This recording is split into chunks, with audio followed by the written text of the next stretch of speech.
Bonjour. Alors aujourd'hui, je vous fais un live spontané et en même temps, je vous fais une proposition. Je vous propose de démarrer une chaîne de bienveillance.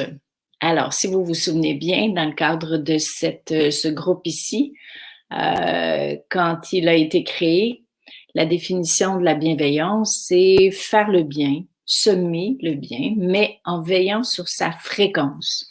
Donc, en veillant sur une fréquence élevée qui est à l'intérieur de soi. Et l'objectif étant que nos gestes de bienveillance partent de notre cœur et rejoignent le cœur de l'autre, sans intention particulière, sans condition, mais simplement parce que on se sent appelé à semer la bienveillance. Et Dieu sait qu'on en a saprement besoin ces jours-ci. Alors, en vous parlant, j'ai des gros frissons parce que je trouve que le projet de démarrer une chaîne de bienveillance est tellement pour moi touchant. Mais vraiment, je vous le dis, j'ai des frissons de la tête aux pieds.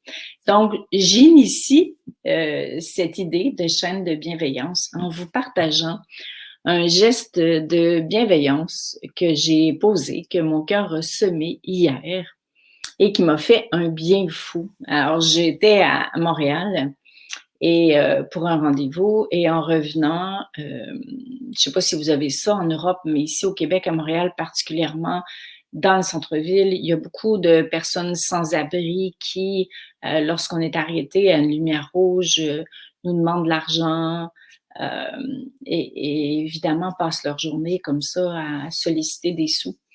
Et j'ai vu cette femme qui était debout sur le trottoir.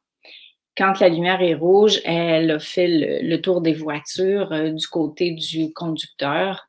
Et on s'est regardés toutes les deux, vraiment les yeux dans les yeux.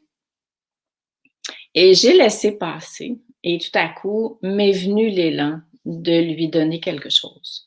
Alors, elle a fait le tour des voitures, elle est revenue parce que pour elle, elle attendait la prochaine lumière rouge. Et elle est revenue de l'autre côté, j'ai klaxonné, j'ai fait signe, j'ai ouvert ma fenêtre et je lui ai donné un 5 $. Pourquoi? Je ne sais pas. J'ai juste écouté mon cœur, tout simplement. Pourquoi elle, pas une autre? C'est ça pour moi. Y aller sans intention, sans condition, sans attente. Et cette femme qui devait avoir, je ne sais pas, c'est difficile à déterminer, là, peut-être une trentaine d'années, était extrêmement touchée. Elle s'est penchée et elle m'a dit merci. Et je pense que j'étais aussi, sinon plus touchée qu'elle. Elle s'est en allée de l'autre côté du banc de neige et sur le trottoir, elle s'est encore penchée pour me faire salut. Et ensuite, elle est revenue une troisième fois. Elle m'a demandé d'ouvrir ma fenêtre et elle m'a dit je veux que tu saches que j'essaye de m'en sortir. Avant, je me droguais 3 fois par jour. Maintenant, je me drogue uniquement une fois par jour. Et là, je vous en parle, puis je suis comme émotive parce que je me dis, cette femme-là a senti que mon geste était purement du cœur. Et elle était touchée dans son cœur parce qu'on aurait pu dire, oh, c'est une droguée, elle va dépenser mon argent à s'acheter de la drogue, etc., etc. Mais elle a senti en mon cœur une complicité inconditionnelle. Et là, j'ai fait ça. Puis je suis partie et c'est bizarre que je sois émotive comme ça, hein, ça m'arrive quasiment jamais.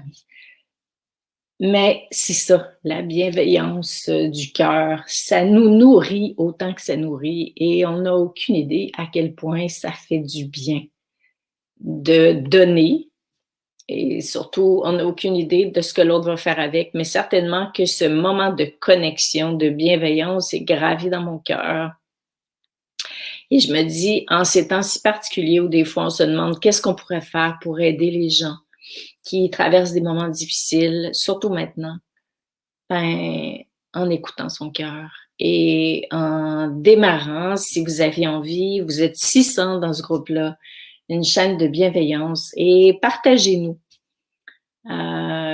quel geste de bienveillance vous avez semé et en quoi ça vous a nourri, en quoi ça a élevé votre fréquence. Donc voilà, alors c'était un live spontané, mais une magnifique proposition. Alors je vous embrasse super fort, puis je vous dis au plaisir de vous lire. Bye!